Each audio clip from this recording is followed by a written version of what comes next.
राधे राधे। आज हम भगवान नहीं हैं इस पर अपने विचार प्रकट कर रहे हैं। दुनिया में भगवान, ईश्वर या अल्लाह जैसा कुछ नहीं होता है। लोगों ने खामा-खा भगवान नाम की सत्ता को गढ़ लिया है।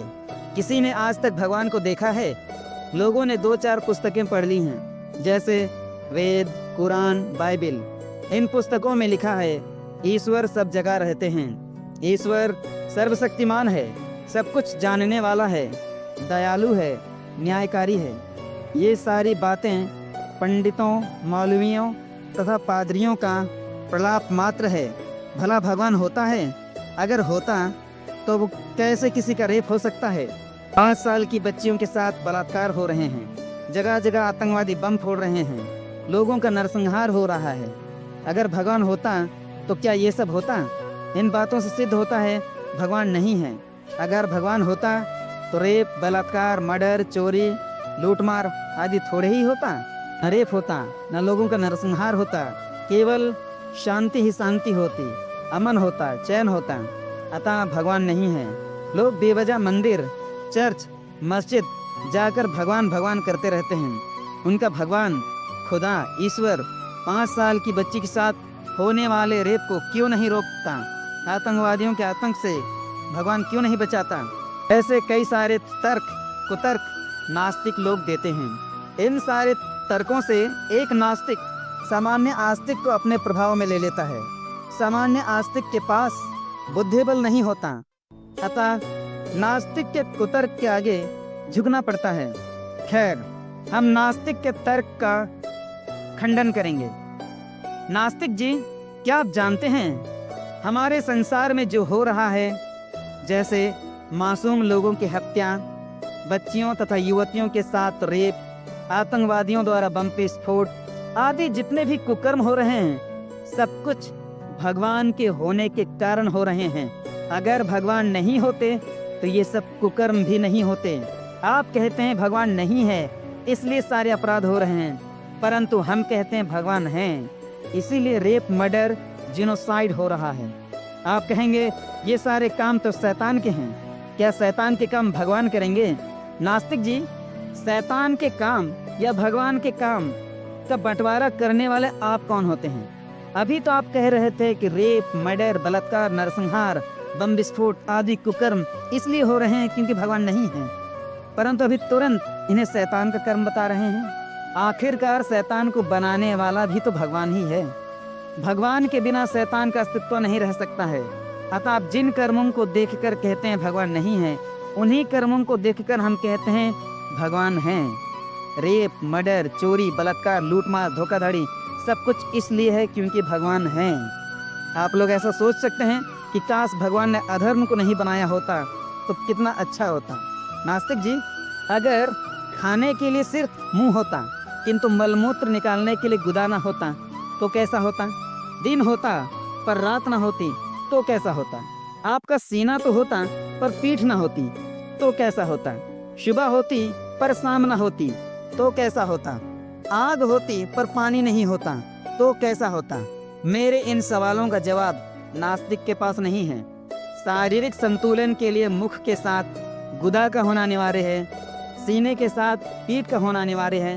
प्राकृतिक संतुलन के लिए आग के साथ पानी का होना अनिवार्य है, दिन के साथ रात का होना अनिवार्य है। ऐसे ही आत्मिक संतुलन के लिए धर्म के साथ अधर्म का होना अनिवार्य है।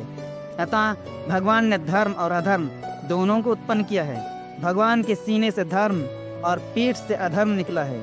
मेरे इस प्रवचन को सुनकर आप में से कुछ लोग ऐसा भी सोच सकते हैं कि चोरी, मर्डर, रेप, लूटपाट, धोखाधड़ी आदि कुकर्म अगर भगवान से निकले हैं तो फिर इन कर्मों को करने के पश्चात दंड क्यों मिलता है? नास्तिक जी, इसे दंड नहीं परिणाम कहते हैं। जैसा कर्म वैसा ही फल, अच्छे कर्म का अच्छा फल और बुरे कर्म का बुरा फल। जैसे मुंह खाने के लिए बना है और गुदा मल निकालने के लिए बना है, अतः जैसा कर्म वैसा फल। अस्तु, नास्तिक के कुतर्क का पोस्टमार्टम हो चुका है। अब हम साइंटिफिक तथा आर्कियोलॉजिस्ट नास्तिकों का इलाज करेंगे। साइंटिफिक नास्तिक कहते हैं साइंस जिसको प्रूफ करे वही सत्य है। साइंटिफिक प्रूफ नहीं हो पाया कि भगवान नाम की कोई सत्ता है, हम विज्ञान को मानते हैं, विज्ञान के अनुसार भगवान सिद्ध नहीं हो पाया। आस्था अपनी जगह है, आस्था के अपने अपने मन के भाव अनुसार होते हैं, परंतु विज्ञान सत्य और असत्य को स्पष्ट बता देता है। साइंस ही सब कुछ है। जिस दिन साइंस प्रूफ कर देगा उस दिन हम भगवान को भी मान लेंगे। अच्छा, तो नास्तिक जी उर्फ वैज्ञानिक जी, ये बताइए, क्या आज तक आपका विज्ञान किसी के बाप को प्रूफ कर पाया है? आपका विज्ञान आज तक किसी के बाप को प्रूफ नहीं कर पाया, फिर भी तुम किसी व्यक्ति विशेष को अपना पिता कहते हो। साइंस के अनुसार तो आपका पिता का कोई साइंटिफिक प्रूफ नहीं है। अगर डीएनए की बात करो तो डीएनए माँ बाप भाई बहन आदि का एक जैसा होता है, तो क्या सारे तुम्हारे पिता हो गए? तो साइंटिफिक प्रूफ नहीं है कि कोई व्यक्ति विशेष तुम्हारा पिता है, फिर क्यों किसी व्यक्ति विशेष को आप अपने पिता कह रहे हैं? खैर, वैज्ञानिक जी ये बताइए, आपने अपनी माँ को पैदा किया है या आपकी माँ ने आपको पैदा किया है? आप कहेंगे, भला हम अपनी माँ को कैसे पैदा कर सकते हैं? माँ से हम पैदा हुए हैं, माँ के बिना तो हमारा अस्तित्व ही नहीं। हाँ, बिल्कुल ठीक। इसी जिस तरह आप माँ से निकले हैं, उसी तरह विज्ञान उर्फ आपका साइंस भगवान से निकला है। जो विज्ञान भगवान से निकला है, वह विज्ञान भगवान को कैसे पैदा कर सकता है, अर्थात कैसे प्रूफ कर सकता है? जो जिससे निकला है वो उसको प्रूफ नहीं कर सकता है। जैसे आप माँ से निकले हैं, आप माँ को पैदा नहीं कर सकते, तो ये विज्ञान भगवान से निकला है, तो विज्ञान भगवान को पैदा नहीं कर सकता। आँख का विषय कान से हल नहीं हो सकता है और कान का विषय आँख से हल नहीं हो सकता है, क्योंकि दोनों के विषय अलग अलग हैं। उसी तरह विज्ञान की पहुँच केवल मैटेरियल वर्ल्ड तक है। मैटेरियल वर्ल्ड से जो बाहर है उसे साइंस सिद्ध नहीं कर सकता है। भगवान को समझने के लिए वेदों के पास जाना होगा, किंतु कोई भी पढ़कर वेदों को नहीं समझ सकता।